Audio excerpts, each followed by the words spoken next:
আপনি যদি মুসলিম হন, আপনার কত শত পাপ আছে, আপনার সেই পাপ সহ আল্লাহ আপনাকে জান্নাত দেবে।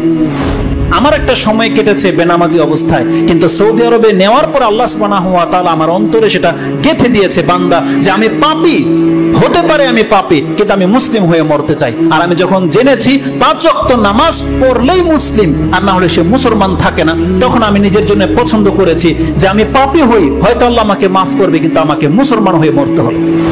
আমার পাপ, আপনার পাপ আপন জায়গায় থাক, আপনি ছাড়তে পারতেছেন না, পাপ হয়ে যাচ্ছে, আপনি আল্লাহর কাছে তওবা করুন, আল্লাহ আপনাকে ক্ষমা করবে। কিন্তু দেখেন, নামাজবিহীন আপনার ঈমান কিন্তু থাকবে না।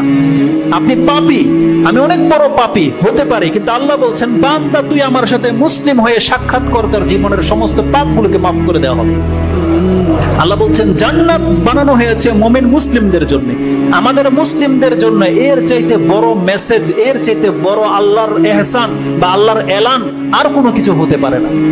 আমরা সন্তুষ্ট আলহামদুলিল্লাহ। আমাদেরকে প্রতিনিয়ত বলতে হবে, রাদিতু বিল্লাহি রাব্বান ওয়া বিল ইসলামি দীনান ওয়া বি মুহাম্মাদিন সাল্লাল্লাহু আলাইহি ওয়াসাল্লাম নাবিয়্যা ওয়া রাসূলা। আল্লাহ, আমি তোমাকে রব হিসেবে পেয়ে সন্তুষ্ট, আমি আমার ধর্ম ইসলাম পেয়ে আল্লাহ সন্তুষ্ট, এবং মুহাম্মদুর রাসূলুল্লাহ সাল্লাল্লাহু আলাইহি ওয়াসাল্লামের মতো একজন রাসূল পেয়ে আমি সন্তুষ্ট। আপনাকে এটা প্রকাশ করতে হবে। যেই ব্যক্তির অন্তর এমন যে আল্লাহকে রব পেয়ে সে সন্তুষ্ট, দিনে ইসলাম পেয়ে সে সন্তুষ্ট, আপনি ইসলামের বহু কিছু হয়তো মানেন না, কিন্তু আপনি মুসলিম, এটা প্রাউড ফিল করেন, আপনি গর্বিত, হতে পারে এর কারণে আল্লাহ আপনাকে জান্নাত দিয়ে দিবে। এই জন্য কখনো নিজের অবস্থানটাকে ইসলামের বিপরীতে আনা উচিত নয়। আপনি যত বড় ব্যক্তি হয়ে যান না কেন, আপনি যত পয়সাওয়ালা হয়ে যান না কেন, আপনি যত বড় নেতা হয়ে যান না কেন, আপনি শুধু আপনার জবানটাকে, আপনার হাতটাকে ইসলামের বিপক্ষে যাওয়া থেকে বাঁচিয়ে রাখেন। আপনি যদি মুসলিম হন, আপনার কত শত পাপ আছে, আপনার সেই পাপ সহ আল্লাহ আপনাকে জান্নাত দেবে।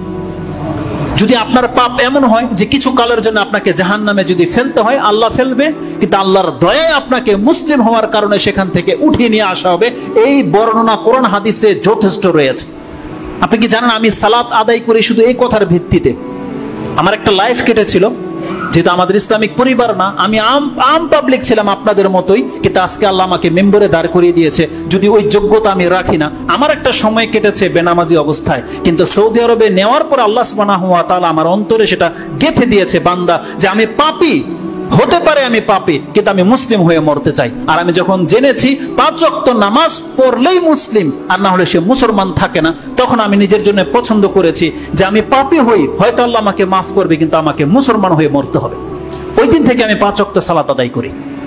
আমার পাপ, আপনার পাপ আপন জায়গায় থাক, আপনি ছাড়তে পারতেছেন না, পাপ হয়ে যাচ্ছে, আপনি আল্লাহর কাছে তওবা করুন, আল্লাহ আপনাকে ক্ষমা করবে। কিন্তু দেখেন, নামাজবিহীন আপনার ঈমান কিন্তু থাকবে না, নামাজবিহীন আপনি মুসলমান থাকবেন না। অতএব আমাদের মেসেজ থাকবে জাতির কাছে এটা, আপনি অন্তত 5 ওয়াক্ত ফরজ নামাজটাকে ঠিক করেন, আপনি আগে মুসলিমের খাতায় আপনার নামটাকে লিখান, আপনার বিচার হবে। আর আল্লাহ বলেছে, আমি যার বিচার নেব সহজভাবে, তাকে আমি আল্লাহর রহমতে মাফ করে দেব।